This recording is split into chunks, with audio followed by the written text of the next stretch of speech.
Pêcheurs d'Islande de Pierre Loti. Première partie. 1. Ils étaient 5, aux carrures terribles, accoudés à boire, dans une sorte de logis sombre qui sentait la saumure et la mer. Le gîte, trop bas pour leur taille, s'effilait par un bout, comme l'intérieur d'une grande mouette vidée. Il oscillait faiblement, en rendant une plainte monotone, avec une lenteur de sommeil. Dehors, ce devait être la mer et la nuit, mais on n'en savait trop rien. Une seule ouverture coupée dans le plafond était fermée par un couvercle en bois, et c'était une vieille lampe suspendue qui les éclairait en vacillant. Il y avait du feu dans un fourneau. Leurs vêtements mouillés séchaient, en répandant de la vapeur qui se mêlait aux fumées de leurs pipes de terre. Leur table massive occupait toute leur demeure. Elle en prenait très exactement la forme, et il restait juste de quoi se couler autour pour s'asseoir sur des caissons étroits scellés aux murailles de chêne. De grosses poutres passaient au-dessus d'eux, presque à toucher leur tête, et derrière leur dos, des couchettes qui semblaient creusées dans l'épaisseur de la charpente, s'ouvraient comme les niches d'un caveau pour mettre les morts. Toutes ces boiseries étaient grossières et frustes, imprégnées d'humidité et de sel, usées, polies par les frottements de leurs mains. Ils avaient bu, dans leurs écuelles, du vin et du cidre, qui étaient franches et braves. Maintenant, ils restaient attablés et devisaient, en breton, sur des questions de femmes et de mariage. Contre un panneau du fond, une Sainte Vierge en faïence était fixée sur une planchette, à une place d'honneur. Elle était un peu ancienne, la patronne de ces marins, et peinte avec un art encore naïf. Mais les personnages en faïence se conservent beaucoup plus longtemps que les vrais hommes. Aussi, sa robe rouge et bleue faisait encore l'effet d'une petite chose très fraîche au milieu de tous les gris sombres de cette pauvre maison de bois. Elle avait dû écouter plus d'une ardente prière à des heures d'angoisse. On avait cloué à ses pieds 2 bouquets de fleurs artificielles et un chapelet. Ces 5 hommes étaient vêtus pareillement, un épais tricot de laine bleue serrant le torse et s'enfonçant dans la ceinture du pantalon. Sur la tête, l'espèce de casque en toile goudronnée qu'on appelle suroît, du nom de ce vent de sud-ouest qui dans notre hémisphère amène les pluies. Ils étaient d'âge divers. Le capitaine pouvait avoir 40 ans, 3 autres de 25 à 30. Le dernier, qu'ils appelaient Sylvestre ou Lurlu, n'en avait que 17. Il était déjà un homme, pour la taille et la force. Une barbe noire, très fine et très frisée, couvrait ses joues. Seulement, il avait gardé ses yeux d'enfant, d'un gris bleu, qui était extrêmement doux et tout naïf. Très près les uns des autres, faute d'espace, ils paraissaient éprouver un vrai bien-être, ainsi tapis dans leur gîte obscur. Dehors, ce devait être la mer et la nuit, l'infinie désolation des eaux noires et profondes. Une montre de cuivre, accrochée au mur, marquait 11 heures. 11 heures du soir, sans doute. Et contre le plafond de bois, on entendait le bruit de la pluie. Ils traitaient très gaiement, entre eux, ces questions de mariage, mais sans rien dire qui fût déshonnête. Non, c'étaient des projets pour ceux qui étaient encore garçons, ou bien des histoires drôles arrivées dans le pays, pendant des fêtes de noces. Quelquefois, ils lançaient bien, avec un bon rire, une allusion un peu trop franche au plaisir d'aimer. Mais l'amour, comme l'entendent les hommes ainsi trempés, est toujours une chose saine, et dans sa crudité même, il demeure presque chaste. Cependant, Sylvestre s'ennuyait, à cause d'un autre appelé Jean, un nom que les Bretons prononcent Yann, qui ne venait pas. En effet, où était-il donc, ce Yann? Toujours à l'ouvrage là-haut? Pourquoi ne descendait-il pas prendre un peu de sa part de la fête? Tantôt minuit, pourtant, dit le capitaine. Et, En se redressant debout, il souleva avec sa tête le couvercle de bois, afin d'appeler par là ce Yann. Alors une lueur très étrange tomba d'en haut. « Yann, Yann, hé, l'homme !» L'homme répondit rudement du dehors. Et, par ce couvercle, un instant entr'ouvert, cette lueur si pâle qui était entrée ressemblait bien à celle du jour. « Bientôt minuit !» Cependant, c'était bien comme une lueur de soleil, comme une lueur crépusculaire renvoyée de très loin par des miroirs mystérieux. Le trou refermé, la nuit revint, la petite lampe se remit à briller jaune, et on entendit l'homme descendre avec de gros sabots par une échelle de bois.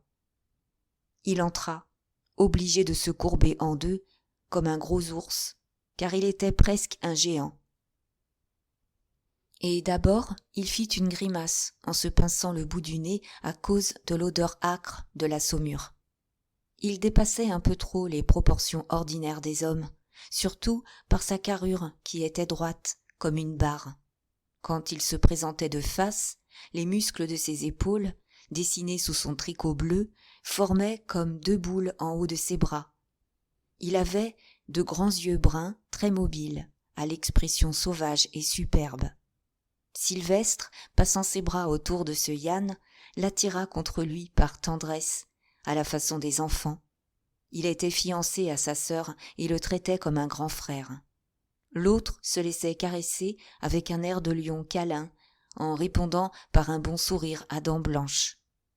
Ses dents, qui avaient eu chez lui plus de place pour s'arranger que chez les autres hommes, étaient un peu espacées et semblaient toutes petites. Ses moustaches blondes étaient assez courtes, bien que jamais coupées. Elles étaient frisées très serrées en deux petits rouleaux symétriques au-dessus de ses lèvres qui avaient des contours fins et exquis. Et puis elles s'ébouriffaient aux deux bouts, de chaque côté des coins profonds de sa bouche.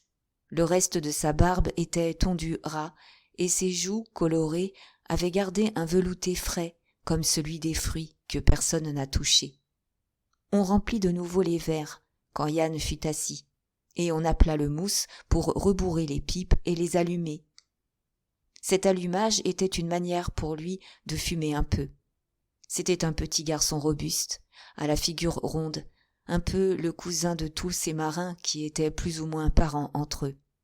En dehors de son travail assez dur, il était l'enfant gâté du bord. Yann le fit boire dans son verre, et puis on l'envoya se coucher. Après, on reprit la grande conversation des mariages.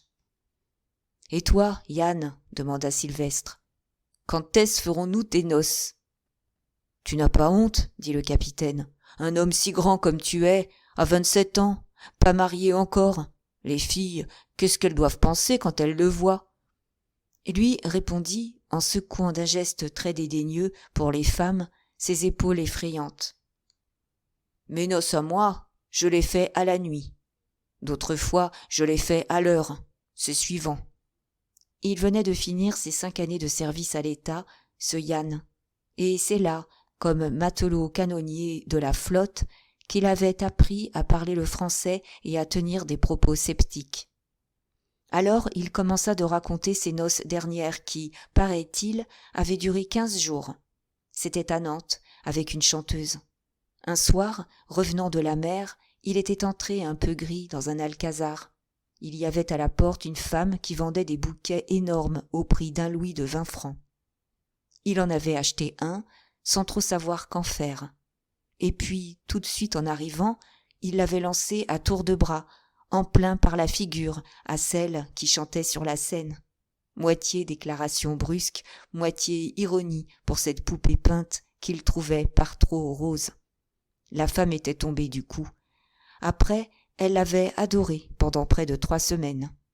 Même, dit-il, quand je suis parti, elle m'a fait cadeau de cette montre en or. Et, pour la leur faire voir, il la jetait sur la table comme un méprisable joujou. C'était compté avec des mots rudes et des images à lui. Cependant, cette banalité de la vie civilisée détonnait beaucoup au milieu de ces hommes primitifs, avec ces grands silences de la mer qu'on devinait autour d'eux. avec cette lueur de minuit entrevue par en haut, qui avait apporté la notion des étés mourants du pôle. Et puis ces manières de Yann faisaient de la peine à Sylvestre et le surprenaient. Lui était un enfant vierge, élevé dans le respect des sacrements par une vieille grand-mère, veuve d'un pêcheur du village de Ploubazlanec. Tout petit, il allait chaque jour avec elle réciter un chapelet, à genoux sur la tombe de sa mère. De ce cimetière, situé sur la falaise, on voyait au loin les eaux grises de la Manche où son père avait disparu autrefois dans un naufrage. Comme ils étaient pauvres, sa grand-mère et lui, il avait dû de très bonne heure naviguer à la pêche, et son enfance s'était passée au large. Chaque soir, il disait encore ses prières, et ses yeux avaient gardé une candeur religieuse. Il était beau, lui aussi, et, après Yann, le mieux planté du bord. Sa voix très douce et ses intonations de petit enfant contrastaient un peu avec sa haute taille et sa barbe noire. Comme sa croissance s'était faite très vite, il se sentait presque embarrassé d'être devenu tout d'un coup si large et si grand. Il comptait se marier bientôt avec la sœur de Yann, mais jamais il n'avait répondu aux avances d'aucune fille. À bord, il ne possédait en tout que 3 couchettes, une pour 2, et ils y dormaient à tour de rôle en se partageant la nuit. Quand ils eurent fini leur fête, célébrée en l'honneur de l'Assomption de la Vierge, leur patronne, il était un peu plus de minuit. 3 d'entre eux se coulèrent pour dormir dans les petites niches noires qui ressemblaient à des sépulcres, et les 3 autres remontèrent sur le pont reprendre le grand travail interrompu de la pêche. C'étaient Yann, Sylvestre et un de leur pays appelé Guillaume. Dehors, il faisait jour, éternellement jour. Mais c'était une lumière pâle, qui ne ressemblait à rien. Elle traînait sur les choses comme des reflets de soleil mort. Autour d'eux, tout de suite commençait un vide immense qui n'était d'aucune couleur, et en dehors des planches de leur navire, tout semblait diaphane, impalpable, chimérique. L'œil saisissait à peine ce qui devait être la mer. D'abord cela prenait l'aspect d'une sorte de miroir tremblant qui n'aurait aucune image à refléter. En se prolongeant, cela paraissait devenir une plaine de vapeur. Et puis, plus rien. Cela n'avait ni horizon, ni contour. La fraîcheur humide de l'air était plus intense, plus pénétrante que du vrai froid, et, en respirant, on sentait très fort le goût de sel. Tout était calme et il ne pleuvait plus. En haut, des nuages informes et incolores semblaient contenir cette lumière latente qui ne s'expliquait pas. On voyait clair, en ayant cependant conscience de la nuit, et toutes ces pâleurs des choses n'étaient d'aucune nuance pouvant être nommée. Ces 3 hommes qui se tenaient là vivaient depuis leur enfance sur ces mers froides, au milieu de leurs fantasmagories qui sont vagues et troubles comme des visions. Tout cet infini changeant, ils avaient coutume de le voir jouer autour de leur étroite maison de planches, et leurs yeux y étaient habitués autant que ceux des grands oiseaux du large. Le navire se balançait lentement sur place, en rendant toujours sa même plainte, monotone comme une chanson de Bretagne répétée en rêve par un homme endormi. Yann et Sylvestre avaient préparé très vite leurs hameçons et leurs lignes, tandis que l'autre ouvrait un baril de sel et, aiguisant son grand couteau, s'asseyait derrière eux pour attendre. Ce ne fut pas long. À peine avaient-ils jeté leurs lignes dans cette eau tranquille et froide, ils le relevèrent avec des poissons lourds, d'un gris luisant d'acier. Et toujours, les morues vives se faisaient prendre. C'était rapide et incessant, cette pêche silencieuse. L'autre éventrait avec son grand couteau, aplatissait, salait, comptait, et la saumure qui devait faire leur fortune au retour s'empilait derrière eux, toute ruisselante et fraîche. Les heures passaient monotones, et, dans les grandes régions vides du dehors, lentement la lumière changeait. Elle semblait maintenant plus réelle. Ce qui avait été un crépuscule blême, une espèce de soir d'été hyperboré, devenait à présent, sans intermède de nuit, quelque chose comme une aurore, que tous les miroirs de la mer reflétaient en vagues traînées roses. « C'est sûr que tu devrais te marier, Yann, dit tout à coup Sylvestre, avec beaucoup de sérieux, cette fois en regardant dans l'eau. Il avait l'air de bien en connaître quelqu'une en Bretagne qui s'était laissé prendre aux yeux bruns de son grand frère, mais il se sentait timide en touchant à ce sujet grave. « Moi, un de ces jours, oui, je ferai mes noces. » Et il souriait, ce Yann, toujours dédaigneux, roulant ses yeux vifs. « Mais avec aucune des filles du pays. Non, moi, ce sera avec la mère. Et je vous invite tous, ici tant que vous êtes, au bal que je donnerai. » Ils continuèrent de pêcher, car il ne fallait pas perdre son temps en causerie. On était au milieu d'une immense peuplade de poissons, d'un banc voyageurs qui, depuis 2 jours, ne finissait pas de passer. Ils avaient tous veillé la nuit d'avant et attrapé, en 30 heures, plus de 1000 morues très grosses. Aussi, leurs bras forts étaient là et ils s'endormaient. Leur corps veillait seul et continuait de lui-même sa manœuvre de pêche, tandis que, par instants, leur esprit flottait en plein sommeil. Mais cet air du large qu'ils respiraient était vierge comme au premier jour du monde, et si vivifiant que, malgré leur fatigue, ils se sentaient la poitrine dilatée et les joues fraîches. La lumière matinale, la lumière vraie, avait fini par venir. Comme au temps de la Genèse, elle s'était séparée d'avec les ténèbres qui semblaient s'être tassées sur l'horizon, et restait là en masse très lourde. En y voyant si clair, on s'apercevait bien à présent qu'on sortait de la nuit, que cette lueur d'avant avait été vague et étrange comme celle des rêves. Dans ce ciel très couvert, très épais, il y avait çà et là des déchirures, comme des percées dans un dôme, par où arrivaient de grands rayons couleur d'argent rose. Les nuages inférieurs étaient disposés en une bande d'ombre intense, faisant tout le tour des eaux, emplissant les lointains d'indécision et d'obscurité. Ils donnaient l'illusion d'un espace fermé, d'une limite. Ils étaient comme des rideaux tirés sur l'infini, comme des voiles tendus pour cacher de trop gigantesques mystères qui eussent troublé l'imagination des hommes.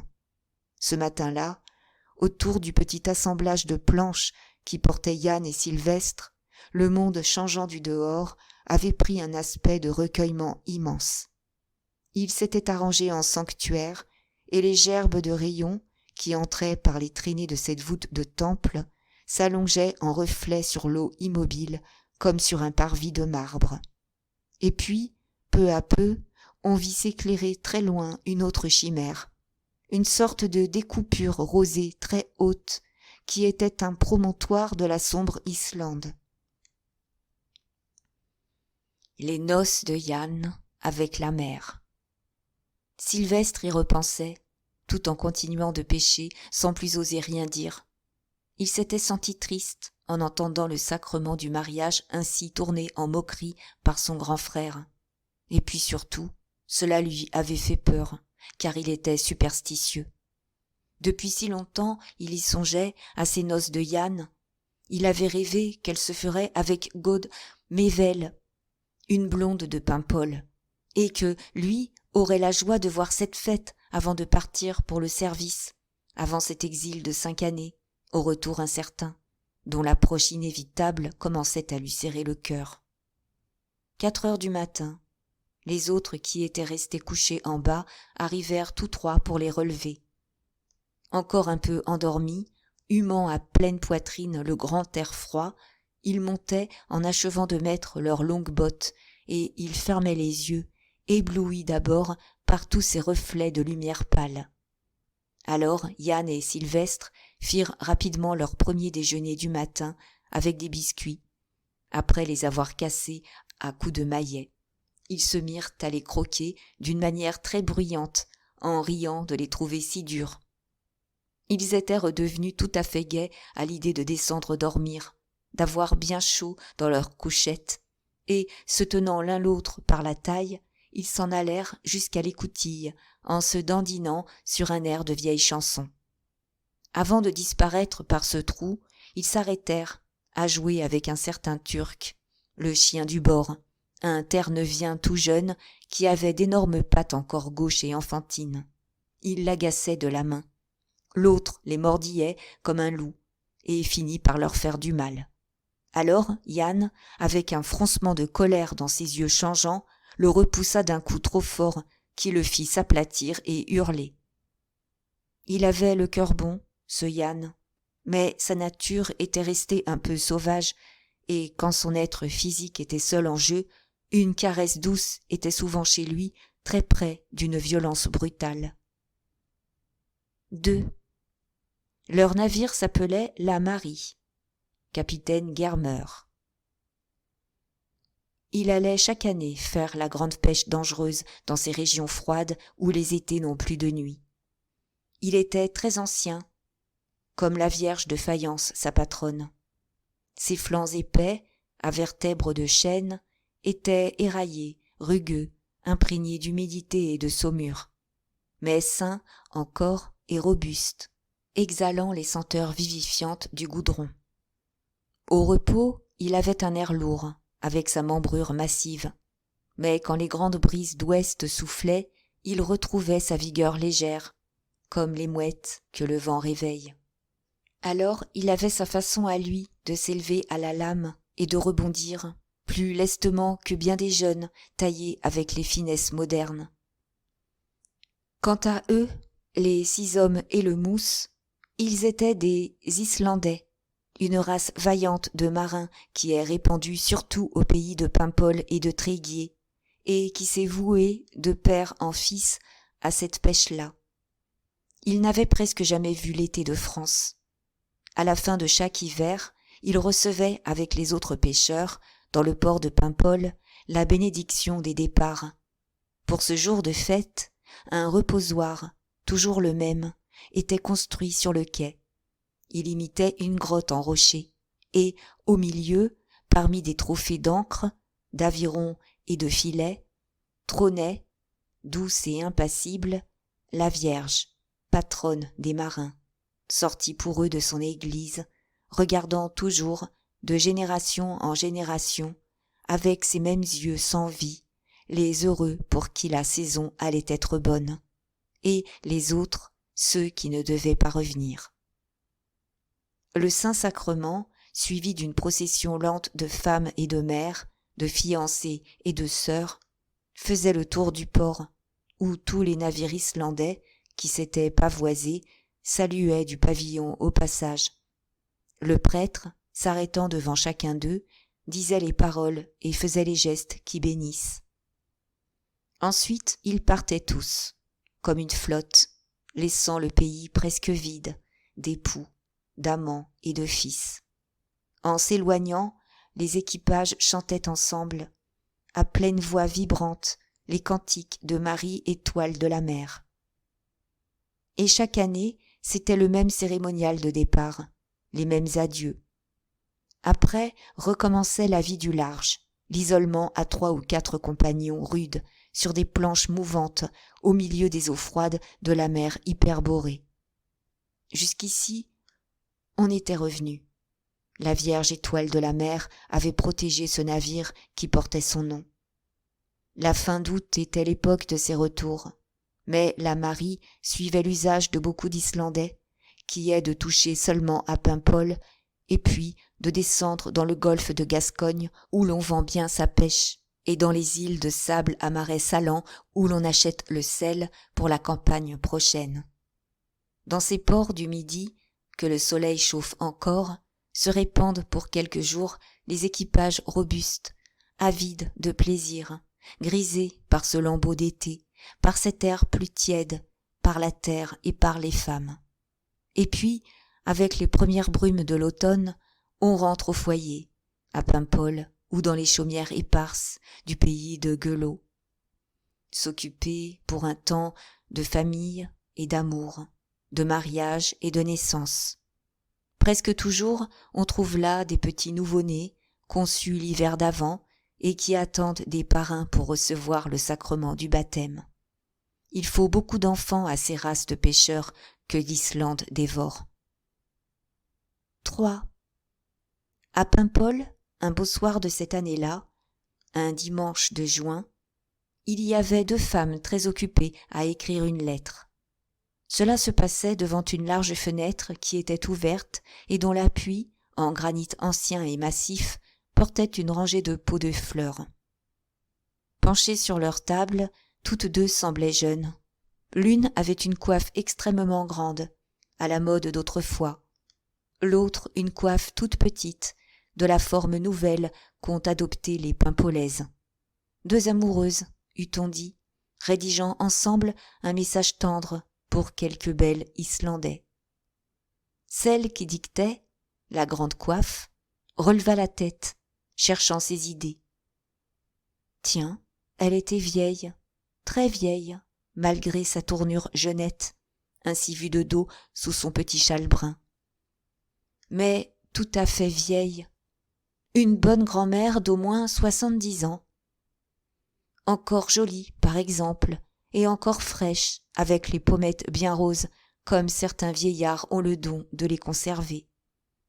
Sa coiffe, très basse sur le front et sur le sommet de la tête, était composée de 2 ou 3 larges cornets en mousseline qui semblaient s'échapper les uns des autres et retombaient sur la nuque. Sa figure vénérable s'encadrait bien dans toute cette blancheur et dans ses plis qui avaient un air religieux. Ses yeux, très doux, étaient pleins d'une bonne honnêteté. Elle n'avait plus trace de dents, plus rien, et quand elle riait, on voyait à la place ses gencives rondes qui avaient un petit air de jeunesse. Malgré son menton, qui était devenu en pointe de sabot, comme elle avait coutume de dire, son profil n'était pas trop gâté par les années. On devinait encore qu'il avait dû être régulier et pur comme celui des saintes d'église. Elle regardait par la fenêtre, cherchant ce qu'elle pourrait bien raconter de plus pour amuser son petit-fils. Vraiment, il n'existait pas ailleurs, dans tout le pays Paimpol, une autre bonne vieille comme elle, pour trouver des choses aussi drôles à dire sur les uns ou les autres, ou même sur rien du tout. Dans cette lettre, il y avait déjà 3 ou 4 histoires impayables, mais sans la moindre malice, car elle n'avait rien de mauvais dans l'âme. L'autre, voyant que les idées ne venaient plus, s'était mise à écrire soigneusement l'adresse. À Monsieur Mon, Sylvestre, à bord de la Marie, capitaine Germer, dans la mer d'Islande, par Reykjavik. Après, elle aussi releva la tête pour demander. « C'est-il fini, grand-mère Mon ?» Elle était bien jeune, celle-ci, adorablement jeune, une figure de 20 ans. Très blonde, couleur rare en ce coin de Bretagne où la race est brune. Très blonde, avec des yeux d'un gris de lin à cils presque noirs. Ses sourcils, blonds autant que ses cheveux, étaient comme repeints au milieu d'une ligne plus rousse, plus foncée, qui donnait une expression de vigueur et de volonté. Son profil, un peu court, était très noble, le nez prolongeant la ligne du front avec une rectitude absolue, comme dans les visages grecs. Une fossette profonde, creusée sous la lèvre inférieure, en accentuait délicieusement le rebord. Et de temps en temps, quand une pensée la préoccupait beaucoup, elle la mordait, cette lèvre, avec ses dents blanches d'en haut, ce qui faisait courir sous la peau fine des petites traînées plus rouges. Dans toute sa personne svelte, il y avait quelque chose de fier, de grave aussi un peu, qui lui venait des hardis marins d'Islande, ses ancêtres. Elle avait une expression d'yeux à la fois obstinée et douce. Sa coiffe était en forme de coquille, descendait bas sur le front, s'y appliquant presque comme un bandeau, puis se relevant beaucoup des 2 côtés, laissant voir d'épaisses nattes de cheveux roulés en colimaçon au-dessus des oreilles. Coiffure conservée des temps très anciens et qui donne encore un air d'autrefois aux femmes pimpolaises. On sentait qu'elle avait été élevée autrement que cette pauvre vieille à qui elle prêtait le nom de grand-mère, mais qui, de fait, n'était qu'une grand-tante éloignée, ayant eu des malheurs. Elle était la fille de M. Mével, un ancien Islandais, un peu forban, enrichi par des entreprises audacieuses sur mer. Cette belle chambre où la lettre venait de s'écrire était la sienne, un lit tout neuf, à la mode des villes, avec des rideaux en mousseline, une dentelle au bord. Et, sur les épaisses murailles, un papier de couleur claire atténuant les irrégularités du granit. Au plafond, une couche de chaux blanche recouvrait des solives énormes qui révélaient l'ancienneté du logis. C'était une vraie maison de bourgeois aisés, et les fenêtres donnaient sur cette vieille place grise de Paimpol où se tiennent les marchés et les pardons. « C'est fini, grand-mère Yvonne ? Vous n'avez plus rien à lui dire ? » ?»« Non, ma fille, ajoute seulement, je te prie, le bonjour de ma part au fils Gauss. »« Le fils Gauss ? Autrement dit Yann ?» Elle était devenue très rouge, la belle jeune fille fière, en écrivant ce nom-là. Dès que ce fut ajouté au bas de la page d'une écriture courue, elle se leva en détournant la tête, comme pour regarder dehors quelque chose de très intéressant sur la place. Debout, elle était un peu grande. Sa taille était moulée comme celle d'une élégante dans un corsage ajusté ne faisant pas de plis. Malgré sa coiffe, elle avait un air de demoiselle. Même ses mains, sans avoir cette excessive petitesse étiolée qui est devenue une beauté par convention, étaient fines et blanches, n'ayant jamais travaillé à de grossiers ouvrages. Il est vrai, elle avait bien commencé par être une petite gode courant pieds nus dans l'eau, n'ayant plus de mère, allant presque à l'abandon pendant ces saisons de pêche que son père passait en Islande. Jolie, rose, dépeignée, volontaire, têtue, poussant vigoureuse au grand souffle âpre de la Manche. En ce temps-là, elle était recueillie par cette pauvre grand-mère Mone, qui lui donnait Sylvestre à garder pendant ses dures journées de travail chez les gens de Paimpol.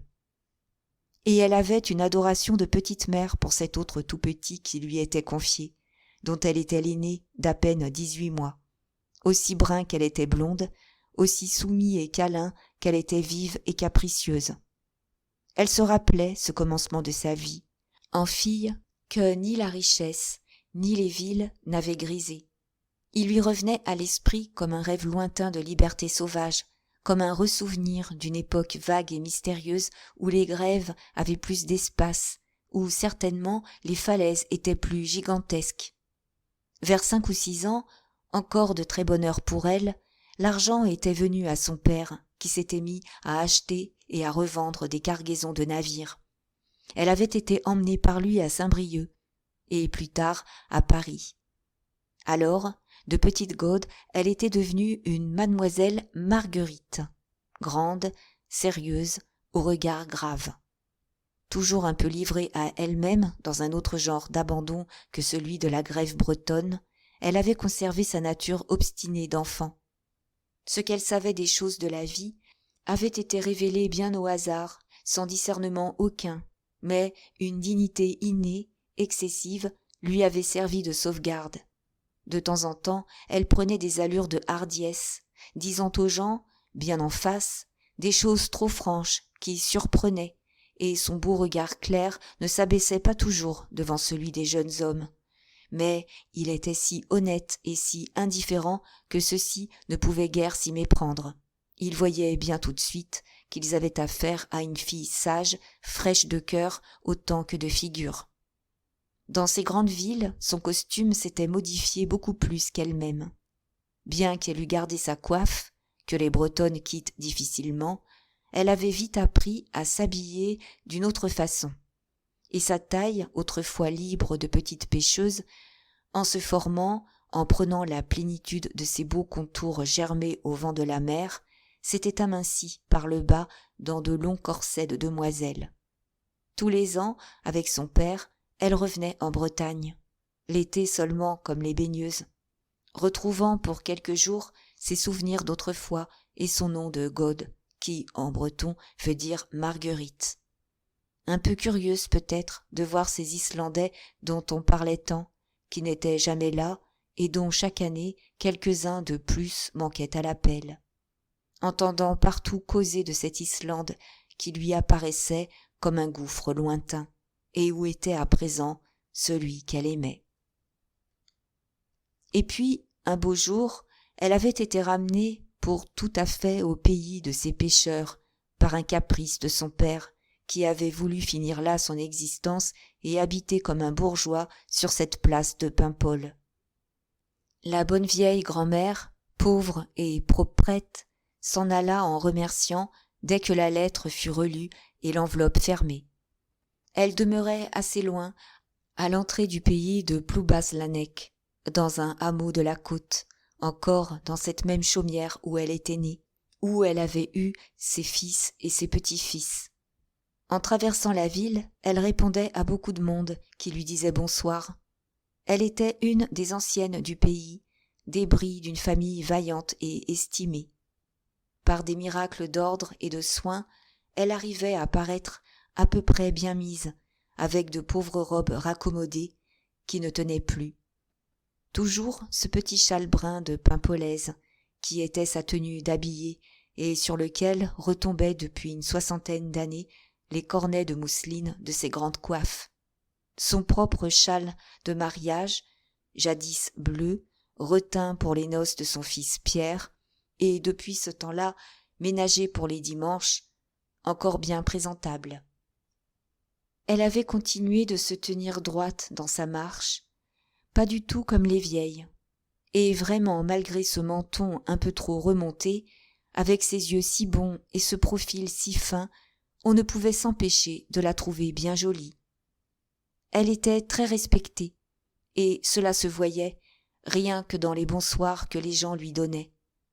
En route, elle passa devant chez son galant, un vieux soupirant d'autrefois, menuisier de son état, octogénaire, qui maintenant se tenait toujours assis devant sa porte, tandis que les jeunes, ses fils, rabotaient aux établis. Jamais il ne s'était consolé, disait-on, de ce qu'elle n'avait voulu de lui, ni en première, ni en seconde noces. Mais avec l'âge, cela avait tourné en une espèce de rancune comique, moitié maligne, et il l'interpellait toujours. « Eh bien, la belle, quand ça donc qu'il faudra aller vous prendre mesure ?» Elle remercia, disant que non, qu'elle n'était pas encore décidée à se faire ce costume-là. Le fait est que ce vieux, dans sa plaisanterie un peu lourde, parlait de certains costumes en planches de sapin par lesquels finissent tous les habillements terrestres. « Allons, quand vous voudrez alors. Mais ne vous gênez pas, la belle, vous savez. » Il lui avait déjà fait cette même facétie plusieurs fois, et aujourd'hui elle avait peine à en rire. C'est qu'elle se sentait plus fatiguée, plus cassée par sa vie de labeur incessant, et elle songeait à son cher petit-fils, son dernier, qui, à son retour d'Islande, allait partir pour le service. 5 années. S'en aller en Chine, peut-être, à la guerre. Serait-elle bien là quand il reviendrait ? Une angoisse la prenait à cette pensée. Non, décidément, elle n'était pas si gaie qu'elle en avait l'air, cette pauvre vieille. Et voici que sa figure se contractait horriblement comme pour pleurer. C'était donc possible cela ? C'était donc vrai qu'on allait bientôt le lui enlever, ce dernier petit-fils ? Hélas, mourir peut-être toute seule, sans l'avoir revu. On avait bien fait quelques démarches, des messieurs de la ville qu'elle connaissait, pour l'empêcher de partir. Comme soutien d'une grand-mère presque indigente qui ne pourrait bientôt plus travailler. Cela n'avait pas réussi, à cause de l'autre, Jean Maughn, le déserteur, un frère aîné de Sylvestre dont on ne parlait plus dans la famille, mais qui existait tout de même quelque part en Amérique, enlevant à son cadet le bénéfice de l'exemption militaire. Et puis, on avait objecté sa petite pension de veuve de marin. On ne l'avait pas trouvée assez pauvre. Quand elle fut rentrée, elle dit longuement ses prières, pour tous ses défunts, fils et petits-fils. Ensuite, elle pria aussi, avec une confiance ardente pour son petit Sylvestre, et essaya de s'endormir, songeant au costume en planche, le cœur affreusement serré de se sentir si vieille au moment de ce départ. L'autre, la jeune fille, était restée assise près de sa fenêtre, regardant sur le granit des reflets jaunes du couchant, et dans le ciel les hirondelles noires qui tournoyaient. Paimpol était toujours très mort, même le dimanche, par ses longues soirées de mai. Des jeunes filles, qui n'avaient seulement personne pour leur faire un peu la cour, se promenaient 2 par 2, 3 par 3, rêvant aux galants d'Islande. « Le bonjour de ma part au fils Gauss !» Cela l'avait beaucoup troublé d'écrire cette phrase, et ce nom qui, à présent, ne voulait plus la quitter. Elle passait souvent ses soirées à cette fenêtre, comme une demoiselle. Son père n'aimait pas beaucoup qu'elle se promenât avec les autres filles de son âge et qui, autrefois, avaient été de sa condition. Et puis, en sortant du café, quand il faisait les 100 pas en fumant sa pipe avec d'autres anciens marins comme lui, il était content d'apercevoir là-haut, à sa fenêtre encadrée de granit, entre les pots de fleurs, sa fille installée dans cette maison de riche. Le fils Gauss. Elle regardait malgré elle du côté de la mer, qu'on ne voyait pas, mais qu'on sentait là tout près, au bout de ces petites ruelles par où remontaient des bateliers. Et sa pensée s'en allait dans les infinis de cette chose toujours attirante, qui fascine et qui dévore. Sa pensée s'en allait là-bas, très loin, dans les mers polaires, où naviguait la Marie, capitaine Germer. Quel étrange garçon que ce fils Gauss! Fuyant, insaisissable maintenant, après s'être avancé d'une manière à la fois si osée et si douce. Ensuite, dans sa longue rêverie, elle repassait les souvenirs de son retour en Bretagne, qui était de l'année dernière. Un matin de décembre, après une nuit de voyage, le train venant de Paris les avait déposés, son père et elle, à Guingamp, au petit jour brumeux et blanchâtre, très froid, frisant encore l'obscurité. Alors elle avait été saisie par une impression inconnue. Cette vieille petite ville, qu'elle n'avait jamais traversée qu'en été, elle ne la reconnaissait plus. Elle y éprouvait comme la sensation de plonger tout à coup dans ce qu'on appelle, à la campagne, les temps lointains du passé. Ce silence, après Paris, ce train de vie tranquille de gens d'un autre monde, allant dans la brume à leurs toutes petites affaires, ces vieilles maisons en granit sombre, noires d'humidité et d'un reste de nuit, toutes ces choses bretonnes, qui la charmaient à présent qu'elle aimait Yann, lui avaient paru ce matin-là d'une tristesse bien désolée. Des ménagères matineuses ouvraient déjà leurs portes, et, en passant, elle regardait dans ces intérieurs anciens, à grandes cheminées, où se tenaient assises, avec des poses de quiétude, des aïeules en coiffe qui venaient de se lever. Dès qu'il avait fait un peu plus jour, elle était entrée dans l'église pour dire ses prières. Et comme elle lui avait semblé immense et ténébreuse, cette nef magnifique, et différente des églises parisiennes avec ses piliers rudes usés à la base par les siècles, sa senteur de caveau, de vétusté, de salpêtre.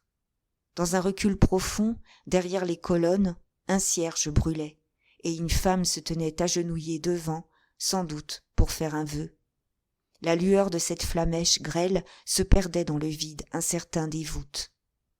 Elle avait retrouvé là, tout à coup, en elle-même, la trace d'un sentiment bien oublié, cette sorte de tristesse et d'effroi qu'elle éprouvait jadis, étant toute petite, quand on la menait à la première messe des matins d'hiver, dans l'église de Paimpol. Ce Paris, elle ne le regrettait pourtant pas, bien sûr, quoiqu'il y eût là beaucoup de choses belles et amusantes. D'abord, elle s'y trouvait presque à l'étroit, ayant dans les veines ce sang des coureurs de mer. Et puis, elle s'y sentait une étrangère, une déplacée. Les Parisiennes, c'étaient ces femmes dont la taille mince avait au rein une cambrure artificielle, qui connaissaient une manière à part de marcher, de se trémousser dans des gaines baleinées. Et elle était trop intelligente pour avoir jamais essayé de copier de plus près ces choses. Avec ses coiffes, commandées chaque année à la faiseuse de Paimpol, elle se trouvait mal à l'aise dans les rues de Paris, ne se rendant pas compte que, si on se retournait tant pour la voir, c'est qu'elle était très charmante à regarder. Il y en avait de ces Parisiennes, dont les allures avaient une distinction qui l'attirait, mais elle les savait inaccessibles, celles-là. Et les autres, celles de plus bas, qui auraient consenti à lier connaissance, elle les tenait dédaigneusement à l'écart, ne les jugeant pas dignes. Elle avait donc vécu sans amis, presque sans autre société que celle de son père, souvent affairé, absent. Elle ne regrettait pas cette vie de dépaysement et de solitude. Mais c'est égal.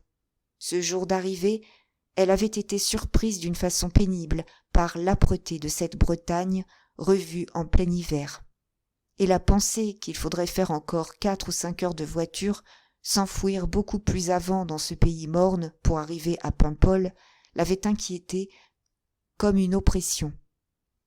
Tout l'après-midi de ce même jour gris, ils avaient en effet voyagé, son père et elle, dans une vieille petite diligence crevassée, ouverte à tous les vents, passant à la nuit tombante dans des villages tristes, sous des fantômes d'arbres suant la brume en gouttelettes fines.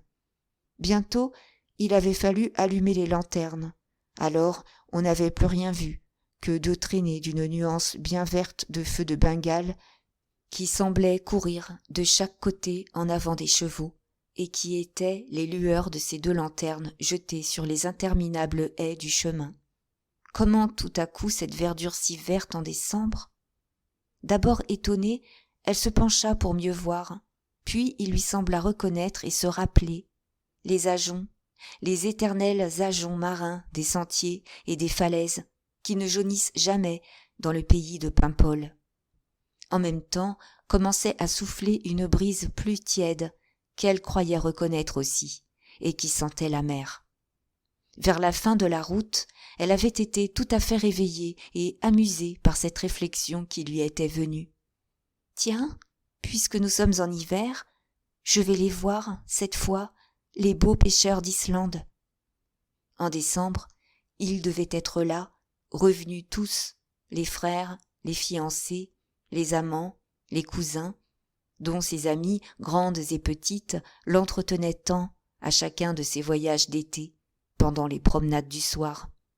Et cette idée l'avait tenue occupée pendant que ses pieds se glaçaient dans l'immobilité de la carriole. En effet, elle les avait vus, et maintenant son cœur lui avait été pris par l'un d'eux.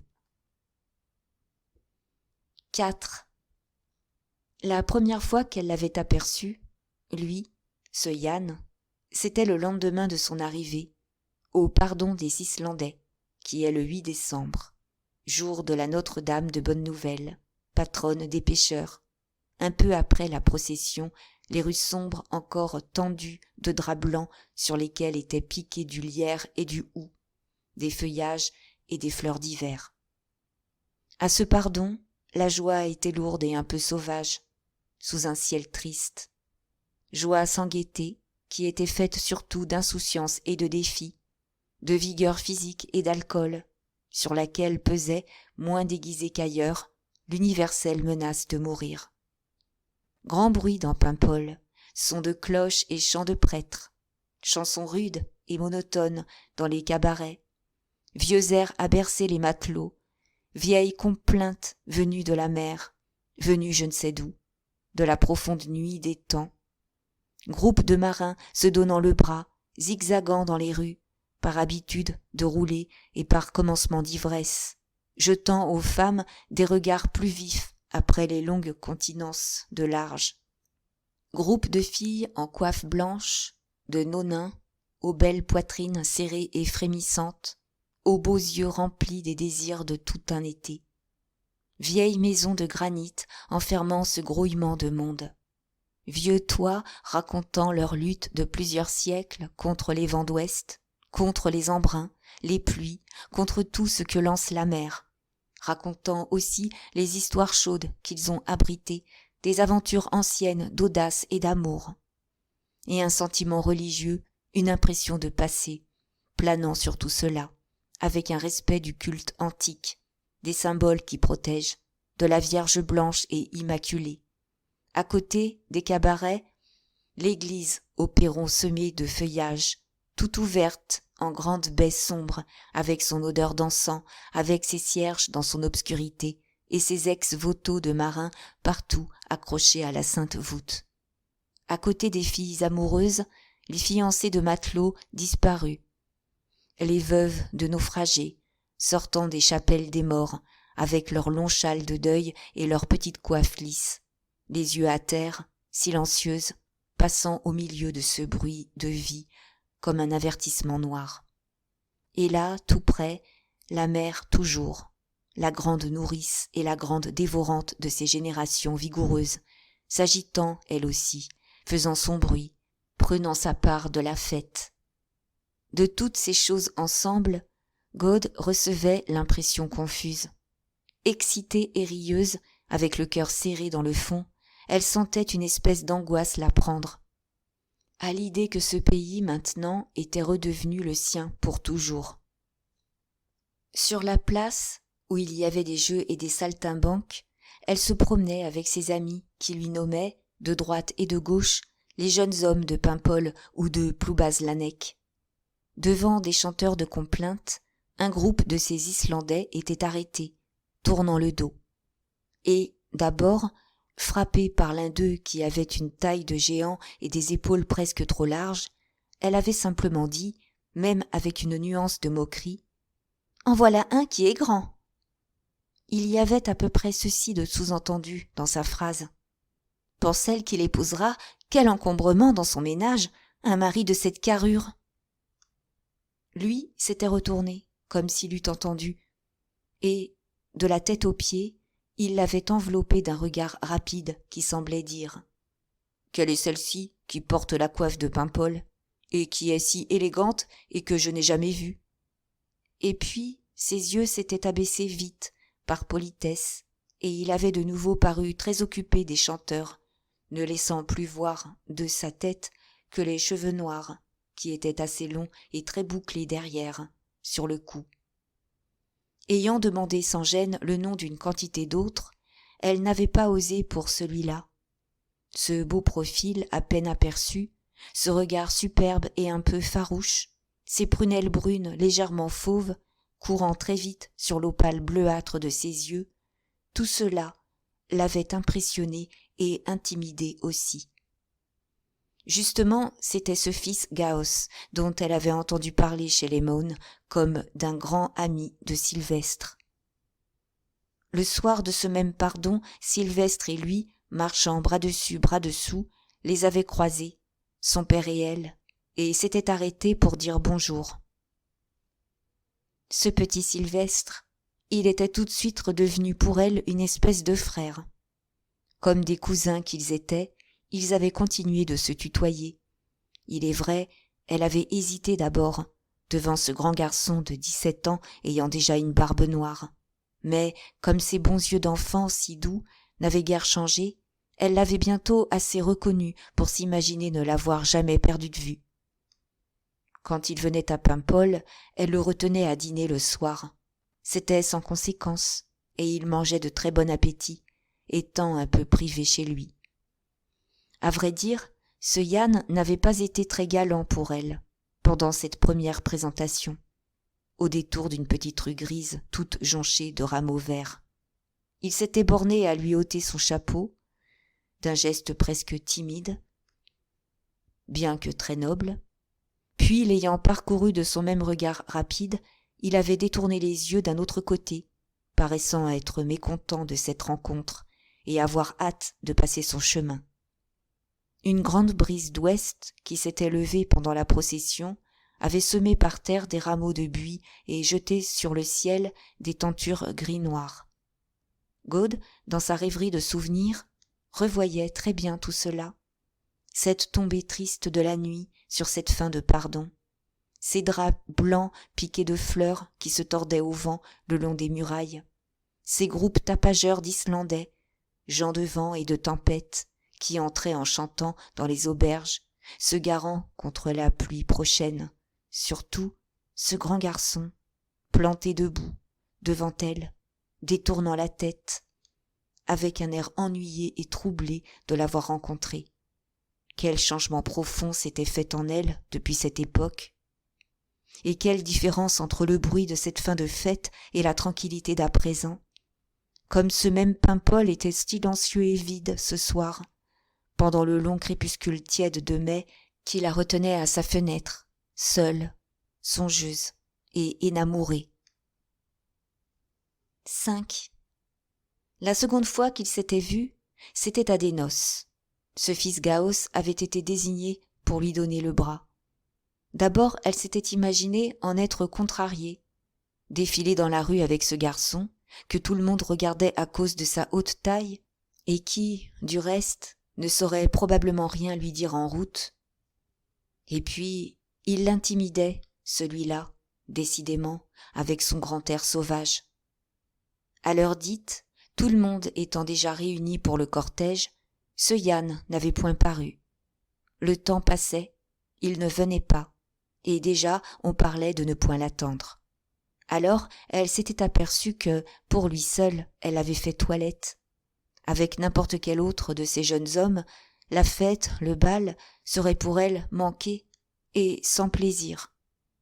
À la fin, il était arrivé, en belle tenue, lui aussi, s'excusant sans embarras auprès des parents de la mariée. Voilà, de grands bancs de poissons, qu'on n'attendait pas du tout, avaient été signalés d'Angleterre comme devant passer le soir, un peu au large d'Origny. Alors, tout ce qu'il y avait de bateaux dans Ploubazlanec avait appareillé en hâte. Un émoi dans les villages, les femmes cherchant leurs maris dans les cabarets, les poussant pour les faire courir, se démenant elles-mêmes pour hisser les voiles, aider à la manœuvre, enfin un vrai branle-bas dans le pays. Au milieu de tout ce monde qui l'entourait, il racontait avec une extrême aisance, avec des gestes à lui, des roulements d'yeux et un beau sourire qui découvrait ses dents brillantes. Pour exprimer mieux la précipitation des appareillages, il jetait de temps en temps au milieu des phrases un certain petit « ou » prolongé, très drôle, qui est un cri de matelot donnant une idée de vitesse et ressemblant au son flûté du vent. Lui qui parlait avait été obligé de se chercher un remplaçant bien vite et de le faire accepter par le patron de la barque auquel il s'était loué pour la saison d'hiver. De là venait son retard, et pour n'avoir pas voulu manquer les noces, il allait perdre toute sa part de pêche. Ces motifs avaient été parfaitement compris par les pêcheurs qui l'écoutaient, et personne n'avait songé à lui en vouloir. On sait bien, n'est-ce pas, que, dans la vie, tout est plus ou moins dépendant des choses imprévues de la mer, plus ou moins soumis aux changements du temps et aux migrations mystérieuses des poissons. Les autres Islandais, qui étaient là, regrettaient seulement de n'avoir pas été avertis assez tôt pour profiter, comme ceux de Ploubazlanec, de cette fortune qui allait passer au large. Trop tard à présent, tant pis, il n'y avait plus qu'à offrir son bras aux filles. Les violons commençaient dehors leur musique, et gaiement on s'était mis en route. D'abord il lui avait dit que ces galanteries s'emportaient, comme on en compte pendant les fêtes de mariage aux jeunes filles que l'on connaît peu. Parmi ces couples de la noce, eux seuls étaient des étrangers l'un pour l'autre. Ailleurs dans le cortège, ce n'étaient que cousins et cousines, fiancés et fiancées. Des amants, il y en avait bien quelques pairs aussi, car dans ce pays de Paimpol, on va très loin en amour, à l'époque de la rentrée d'Islande. Seulement, on a le cœur honnête, et l'on s'épouse après. Mais le soir, pendant qu'on dansait, la causerie étant revenue entre deux sur ce grand passage de poissons, il lui avait dit brusquement, la regardant dans les yeux en plein, cette chose inattendue. « Il n'y a que vous dans Paimpol, et même dans le monde, pour m'avoir fait manquer cet appareillage. Non, sûr que, pour aucune autre, je ne me serais dérangé de ma pêche, mademoiselle Go. » Étonnée d'abord que ce pêcheur osât lui parler ainsi, à elle, qui était venue à ce bal un peu comme une reine, et puis, charmée délicieusement, elle avait fini par répondre. « Je vous remercie, monsieur Yann, et moi-même, je préfère être avec vous qu'avec aucun autre. » Ça avait été tout. Mais, à partir de ce moment, jusqu'à la fin des danses, ils s'étaient mis à se parler d'une façon différente, à voix plus basse et plus douce. On dansait à la vielle, au violon, les mêmes couples presque toujours ensemble.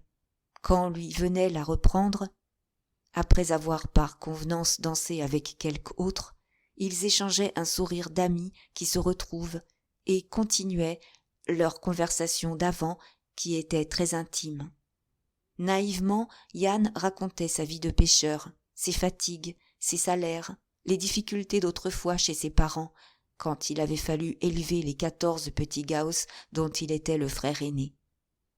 À présent, ils étaient tirés de la peine, surtout à cause d'une épave que leur père avait rencontrée en Manche, et dont la vente leur avait rapporté 10 000 francs, par fait à l'État. Cela avait permis de construire un premier étage au-dessus de leur maison, laquelle était à la pointe du pays de Ploubazlanec, tout au bout des terres, au hameau de Port Even, dominant la Manche, avec une vue très belle. C'était dur, disait-il, ce métier d'Islande. Partir comme ça, dès le mois de février, pour un tel pays, où il fait si froid et si sombre, avec une mer si mauvaise. Toute leur conversation du bal, God, qui se la rappelait comme chose d'hier, la repassait lentement dans sa mémoire, en regardant la nuit de mai tomber sur Paimpol. S'il n'avait pas eu des idées de mariage, pourquoi lui aurait-il appris tous ces détails d'existence, qu'elle avait écoutés un peu comme fiancé? Il n'avait pourtant pas l'air d'un garçon banal aimant à communiquer ses affaires à tout le monde. « Le métier est assez bon tout de même, » avait-il dit, « et pour moi, je n'en changerai toujours pas. Des années, c'est 800 francs, d'autres fois 1200, que l'on me donne au retour et que je porte à notre mère. »« Que vous portez à votre mère, monsieur Yann ?»« Mais oui, toujours tout. Chez nous, les Islandais, c'est l'habitude comme ça, mademoiselle God. » Il disait cela comme une chose bien due et toute naturelle. Ainsi, moi, vous ne croiriez pas, je n'ai presque jamais d'argent. Le dimanche, c'est notre mère qui m'en donne un peu quand je viens à Paimpol. Pour tout, c'est la même chose. Ainsi, cette année, notre père m'a fait faire ces habits neufs que je porte, sans quoi je n'aurais jamais voulu venir aux noces. Oh, non, sûr, je ne serais pas venu vous donner le bras avec mes habits de l'an dernier.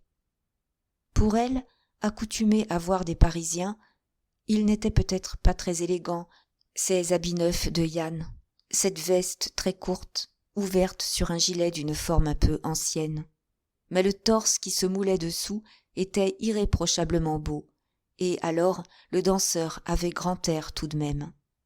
En souriant, il la regardait bien dans les yeux, chaque fois qu'il avait dit quelque chose, pour voir ce qu'elle en pensait.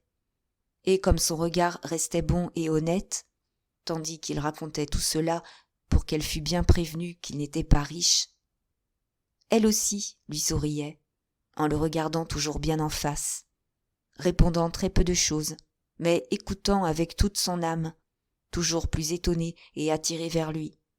Quel mélange il était, de rudesse sauvage et d'enfantillage câlin. Sa voix grave, qui avec d'autres était brusque et décidée, devenait, quand il lui parlait, de plus en plus fraîche et caressante. Pour elle seule, il savait la faire vibrer avec une extrême douceur, comme une musique voilée d'instruments à cordes. Et quelle chose singulière et inattendue, ce grand garçon avec ses allures désinvoltes, son aspect terrible, toujours traité chez lui en petit enfant et trouvant cela naturel.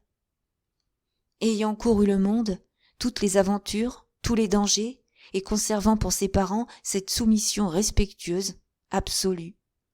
Elle comparait avec d'autres, avec 3 ou 4 freluquets de Paris, commis, écrivassiers, ou je ne sais quoi, qu'il avait poursuivis de leurs adorations, pour son argent.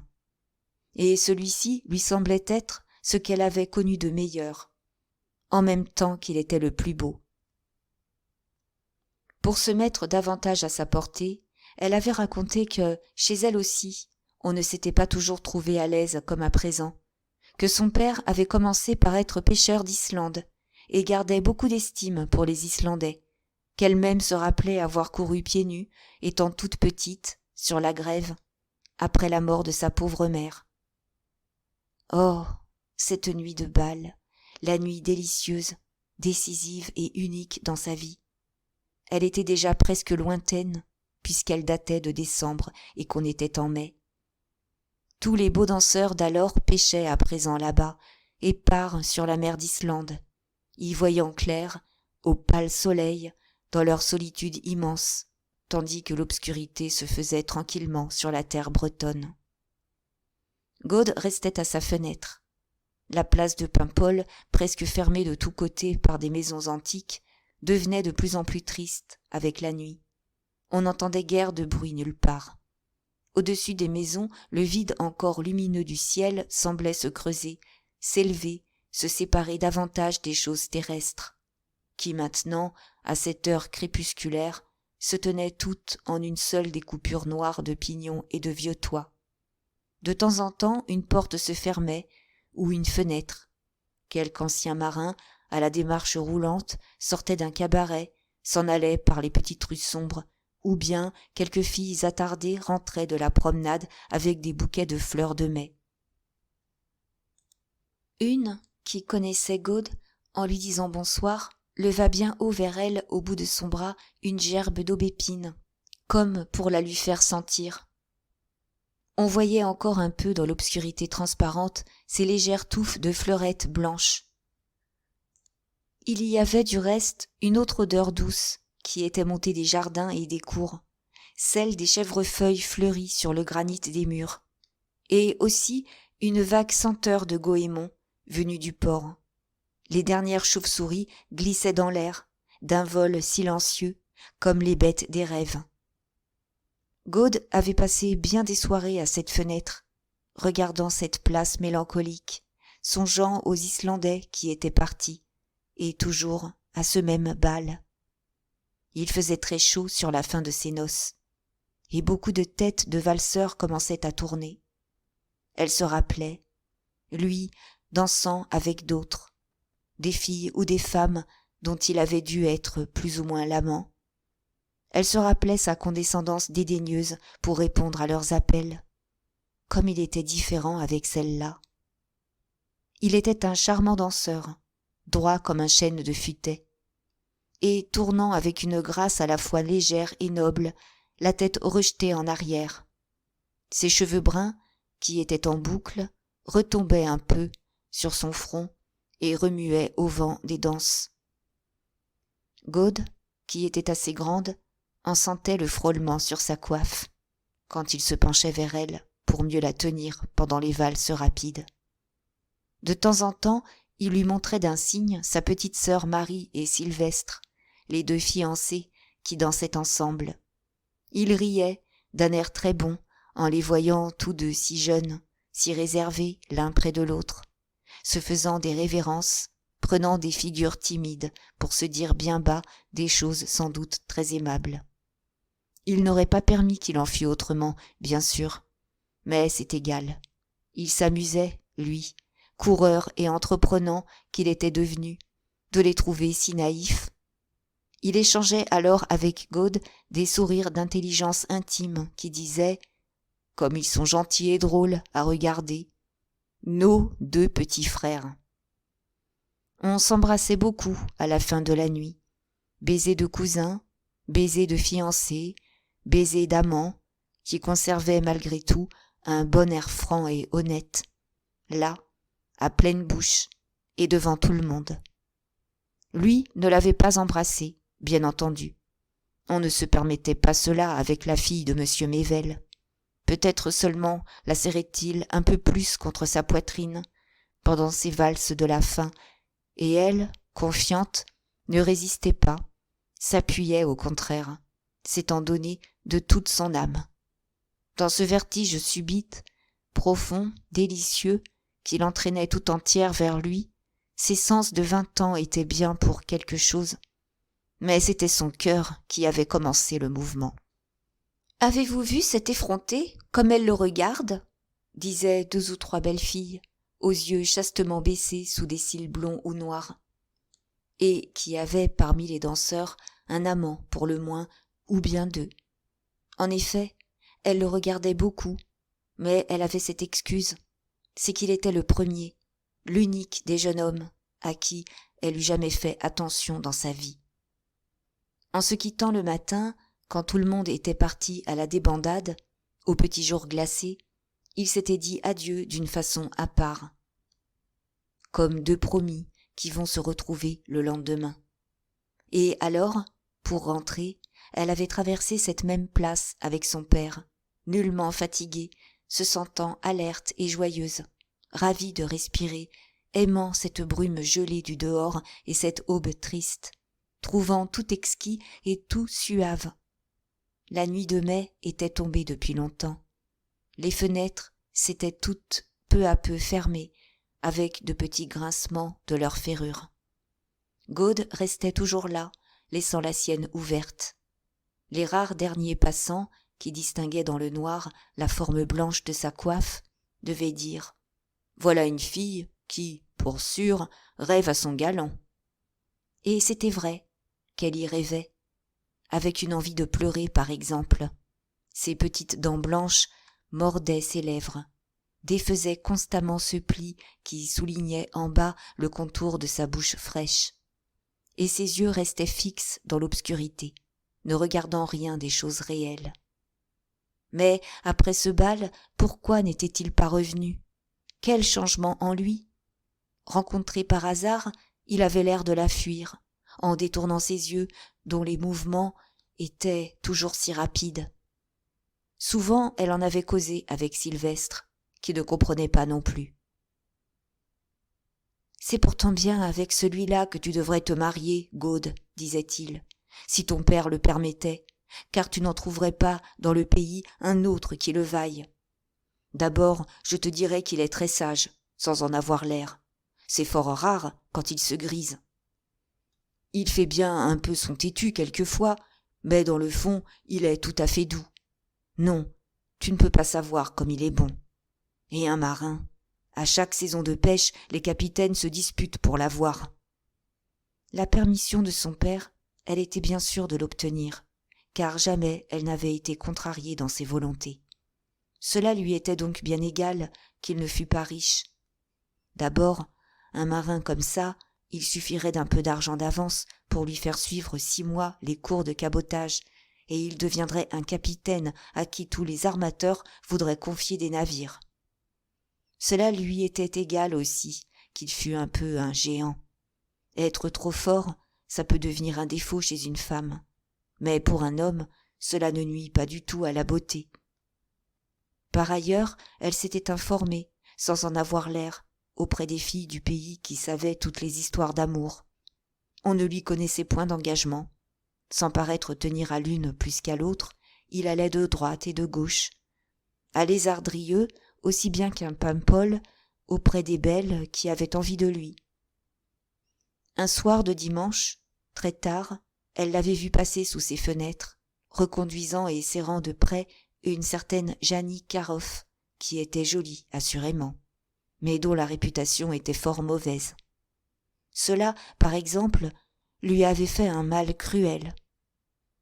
On lui avait assuré aussi qu'il était très emporté, qu'étant gris un soir, dans un certain café de Paimpol, où les Islandais font leur fête, il avait lancé une grosse table en marbre au travers d'une porte qu'on ne voulait pas lui ouvrir. Tout cela, elle le lui pardonnait. On sait bien comment sont les marins, quelquefois, quand ça les prend. Mais s'il avait le cœur bon, pourquoi était-il venu la chercher, elle qui ne songeait à rien, pour la quitter après? Quel besoin avait-il eu de la regarder toute une nuit, avec ce beau sourire qui semblait si franc, et de prendre cette voix douce pour lui faire des confidences comme à une fiancée? À présent, elle était incapable de s'attacher à un autre et de changer. Dans ce même pays, autrefois, quand elle était tout à fait une enfant, on avait coutume de lui dire pour la gronder qu'elle était une mauvaise petite, entêtée dans ses idées comme aucune autre. Cela lui était resté. Belle demoiselle à présent, un peu sérieuse et hautaine d'allure, que personne n'avait façonnée, elle demeurait dans le fond toute pareille. Après ce bal, l'hiver dernier s'était passé dans cette attente de le revoir, et il n'était même pas venu lui dire adieu avant le départ d'Islande. Maintenant qu'il n'était plus là, rien n'existait pour elle. Le temps ralenti semblait se traîner, jusqu'à ce retour d'automne pour lequel elle avait formé ses projets d'en avoir le cœur net et d'en finir. 11 heures à l'horloge de la mairie. avec cette sonorité particulière que les cloches prennent pendant les nuits tranquilles des printemps. À Paimpol, 11 heures, c'est très tard. Alors God ferma sa fenêtre et alluma sa lampe pour se coucher. Chez ce Yann, peut-être bien était-ce seulement de la sauvagerie, ou, comme lui aussi était fier, était-ce la peur d'être refusée, la croyant trop riche? Elle avait déjà voulu le lui demander elle-même, tout simplement. Mais c'était Sylvestre qui avait trouvé que ça ne pouvait pas se faire. Que ce ne serait pas très bien pour une jeune fille de paraître si hardie. Dans Paimpol, on critiquait déjà son air et sa toilette. Elle enlevait ses vêtements avec la lenteur distraite d'une fille qui rêve. D'abord sa coiffe de mousseline, puis sa robe élégante, ajustée à la mode des villes, qu'elle jeta au hasard sur une chaise. Ensuite son long corset de demoiselle, qui faisait causer les gens par sa tournure parisienne. Alors sa taille, une fois libre, devint plus parfaite, n'étant plus comprimée ni trop amincie par le bas. Elle reprit ses lignes naturelles, qui étaient pleines et douces, comme celles des statues en marbre.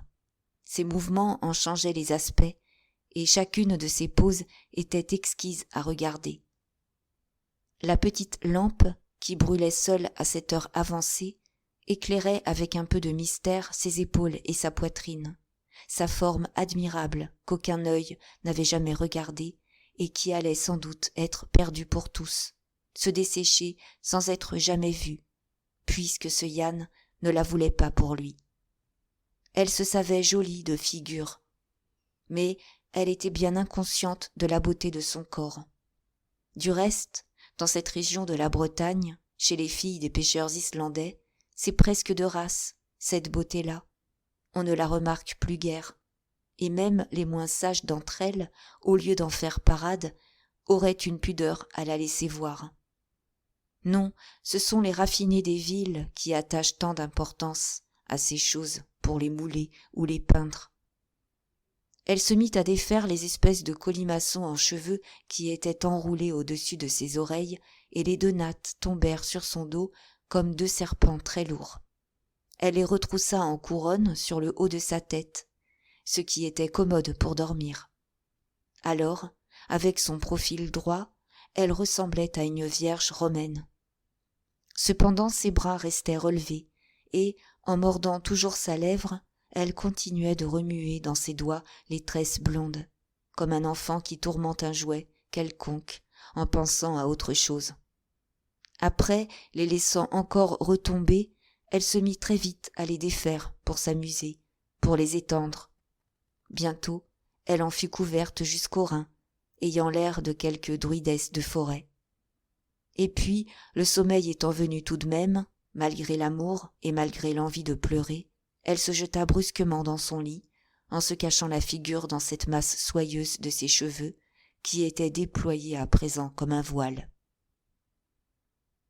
Dans sa chaumière de Ploubaz-Lanec, la grand-mère Mohan, qui était, elle, sur l'autre versant plus noir de la vie, avait fini aussi par s'endormir, du sommeil glacé des vieillards, en songeant à son petit-fils et à la mort.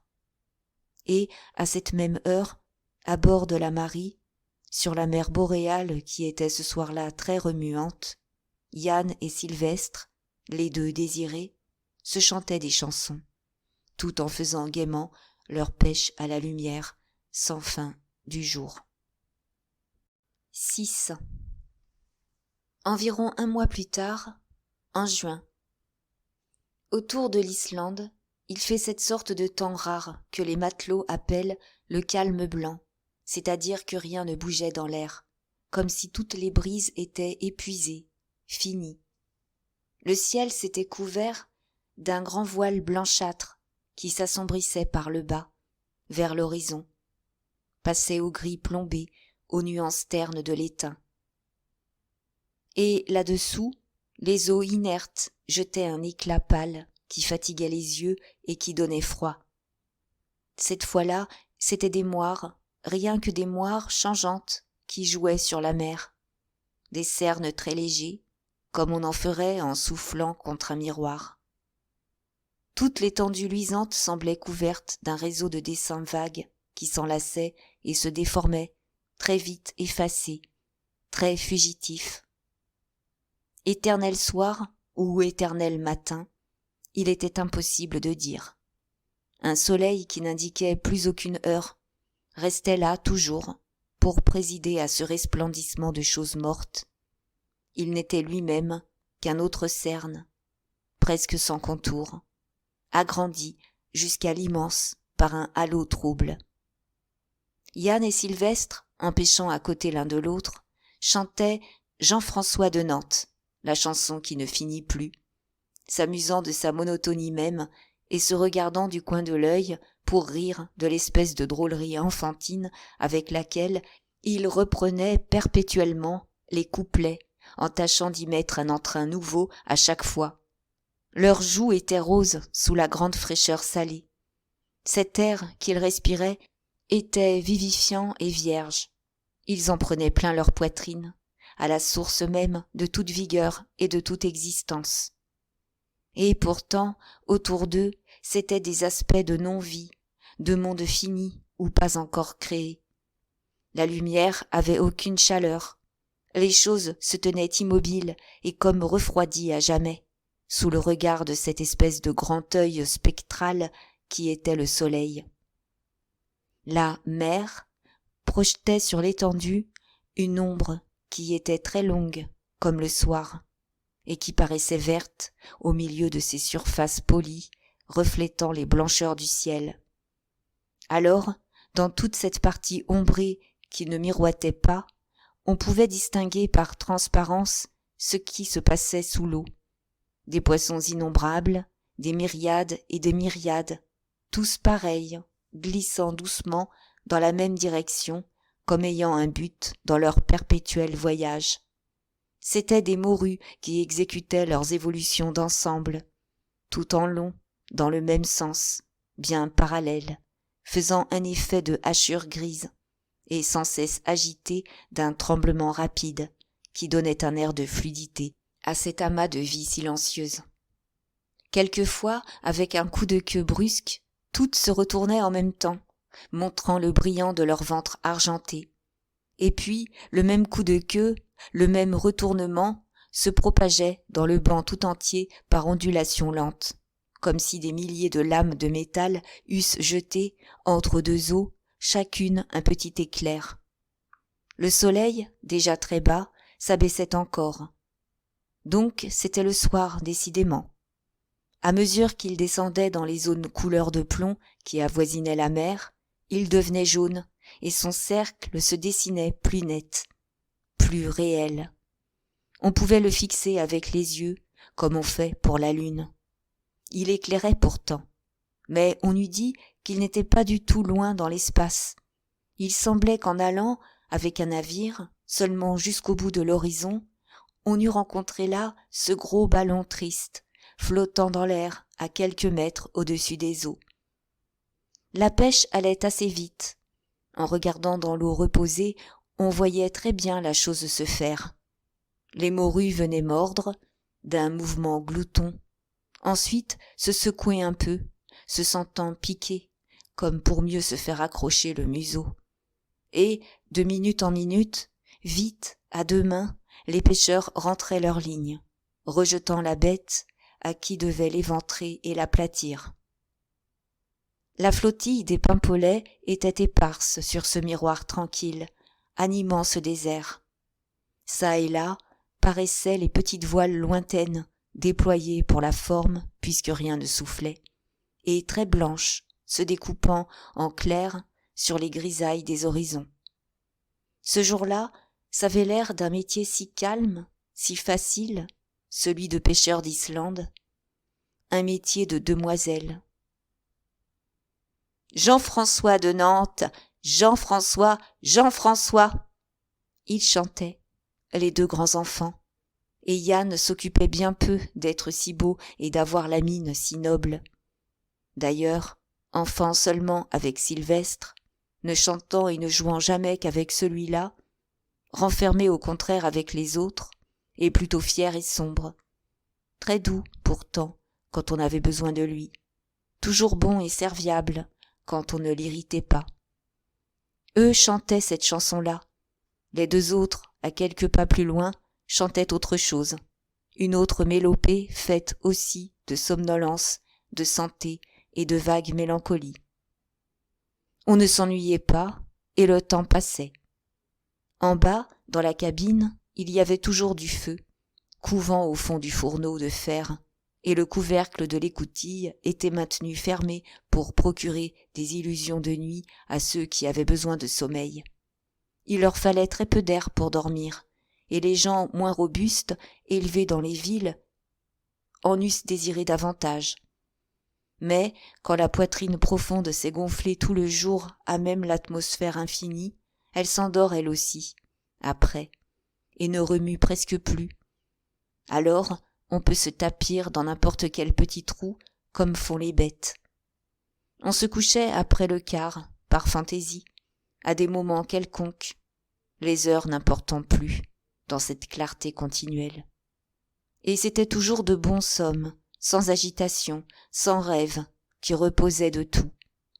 Quand, par hasard, l'idée était aux femmes, cela, par exemple, agitait les dormeurs. En se disant que, dans 6 semaines, la pêche allait finir, et qu'ils en posséderaient bientôt des nouvelles, ou des anciennes déjà aimées, ils rouvraient tout grand leurs yeux. Mais cela venait rarement. Ou bien alors on y songeait plutôt à la manière honnête. On se rappelait les épouses, les fiancées, les sœurs, les parentes. Avec l'habitude de la continence, les sens aussi s'endorment pendant des périodes bien longues. Jean-François de Nantes, Jean-François, Jean-François. Ils regardaient à présent, au fond de leur horizon gris, quelque chose d'imperceptible. Une petite fumée, montant des eaux comme une queue microscopique, d'un autre gris, un tout petit peu plus foncé que celui du ciel. Avec leurs yeux exercés à sonder les profondeurs, ils l'avaient vite aperçu. « Un vapeur, là-bas !»« J'ai idée, dit le capitaine en regardant bien, j'ai idée que c'est un vapeur de l'État, le croiseur qui vient faire sa ronde. » Cette vague fumée apportait aux pêcheurs des nouvelles de France, et, entre autres, certaines lettres de vieille grand-mère, écrites par une main de belle jeune fille. Il se rapprocha lentement. Bientôt, on vit sa coque noire. C'était bien le croiseur qui venait faire un tour dans ces fjords de l'Ouest. En même temps, une légère brise qui s'était levée, piquante à respirer, commençait à marbrer par endroits la surface des eaux mortes. Elle traçait sur le luisant miroir des dessins d'un bleu-vert qui s'allongeaient en traînées, s'étendaient comme des éventails, ou se ramifiaient en forme de madrépore. Cela se faisait très vite, avec un bruissement. C'était comme un signe de réveil présageant la fin de cette torpeur immense. Et le ciel, débarrassé de son voile, devenait clair. Les vapeurs, retombées sur l'horizon, s'y tassaient en amoncellement d'ouates grises, formant comme des murailles molles autour de la mer. Les deux glaces sans fin entre lesquelles les pêcheurs étaient, celle d'en haut et celle d'en bas, reprenaient leur transparence profonde, comme si on eût essuyé les buées qui les avaient ternies. Le temps changeait, mais d'une façon rapide qui n'était pas bonne. Et, de différents points de la mer, de différents côtés de l'étendue, arrivaient des navires pêcheurs, tous ceux de France qui rôdaient dans ces parages, des Bretons, des Normands, des Boulonnais ou des Dunkerquois. Comme des oiseaux qui rallient à un rappel, ils se rassemblaient à la suite de ce croiseur. Il en sortait même des coins vides de l'horizon, et leurs petites ailes grisâtres apparaissaient partout. Ils peuplaient tout à fait le pâle désert. Plus de lentes dérives. Ils avaient tendu leur voile à la fraîche brise nouvelle et se donnaient de la vitesse pour s'approcher. L'Islande, assez lointaine, était apparue aussi, avec un air de vouloir s'approcher comme eux. Elle montrait de plus en plus nettement ces grandes montagnes de pierres nues, qui n'ont jamais été éclairées que par côté, par en dessous et comme à regret. Elle se continuait même par une autre Islande de couleurs semblables qui s'accentuait peu à peu. mais qui était chimérique, celle-ci, et dont les montagnes plus gigantesques n'étaient qu'une condensation de vapeur. Et le soleil, toujours bas et traînant, incapable de monter au-dessus des choses, se voyait à travers cette illusion d'île, tellement qu'il paraissait posé devant et que c'était pour les yeux un aspect incompréhensible. Il n'avait plus de halo, et son disque rond ayant repris des contours très accusés, il semblait plutôt quelque pauvre planète jaune, mourante, qui se serait arrêtée là, indécise, au milieu d'un chaos. Le croiseur, qui avait stoppé, était entouré maintenant de la pléiade des Islandais. De tous ces navires se détachaient des barques, en coquilles de noix, lui amenant à bord des hommes rudes aux longues barbes, dans des accoutrements assez sauvages. Ils avaient tous quelque chose à demander, un peu comme les enfants, des remèdes pour des petites blessures, des réparations, des vivres, des lettres. D'autres venaient de la part de leur capitaine se faire mettre au fer pour quelque mutinerie à expier. Ayant tous été au service de l'État, ils trouvaient la chose bien naturelle. Et quand le faux pont étroit du croiseur fut encombré par 4 ou 5 de ces grands garçons étendus, la boucle aux pieds, le vieux maître qui les avait cadenassés leur dit « Couche-toi de travers, donc, mes fils, qu'on puisse passer. » Ce qu'ils firent docilement avec un sourire. Il y avait beaucoup de lettres, cette fois, pour ces Islandais. Entre autres, 2 pour la Marie, capitaine Germer, l'une à M. Gauss, Yann, la seconde à M. Maune, Sylvestre. Celle-ci arrivée par le Danemark, à Reykjavik, où le croiseur l'avait prise. Le vaguemestre, puisant dans son sac en toile, à voile, leur faisait la distribution. Ayant quelque peine souvent à lire les adresses qui n'étaient pas toutes mises par des mains très habiles. Et le commandant disait « Dépêchez-vous, dépêchez-vous, le baromètre baisse. » Il s'ennuyait un peu de voir toutes ces petites coquilles de noix amenées à la mer et tant de pêcheurs assemblés dans cette région peu sûre. Yann et Sylvestre avaient l'habitude de lire leurs lettres ensemble. Cette fois, ce fut au soleil de minuit qui les éclairait du haut de l'horizon, toujours avec son même aspect d'astre mort. Assis tous deux à l'écart, dans un coin du pont, les bras enlacés et se tenant par les épaules, ils lisaient très lentement, comme pour se mieux pénétrer des choses du pays qui leur étaient dites. Dans la lettre d'Yann, Sylvestre trouva des nouvelles de Marie Gauss, sa petite fiancée. Dans celle de Sylvestre, Yann lut les histoires drôles de la vieille grand-mère Yvonne, qui n'avait pas sa pareille pour amuser les absents. Et puis, le dernier alinéa qui le concernait. Le bonjour de ma part au fils Gauss. Et, les lettres finies de lire, Sylvestre, timidement, montrait la sienne à son grand ami pour essayer de lui faire apprécier la main qu'il avait tracée. « Regarde, c'est une très belle écriture, n'est-ce pas, Yann ?» Mais Yann, qui savait très bien quelle était cette main de jeune fille, détourna la tête en secouant ses épaules, comme pour dire qu'on l'ennuyait à la fin avec cette gaude. Alors Sylvestre replia soigneusement le pauvre petit papier dédaigné, le remit dans son enveloppe et le serra dans son tricot contre sa poitrine, se disant tout triste. Bien sûr, ils ne se marieront jamais. Mais qu'est-ce qu'il peut avoir comme ça contre elle ? Minuit sonne à la cloche du croiseur, et il restait toujours là, assis, songeant au pays, aux absents, à 1000 choses, dans un rêve. À ce moment, l'éternel soleil, qui avait un peu trempé son bord dans les eaux, recommença à monter lentement. Et ce fut le matin.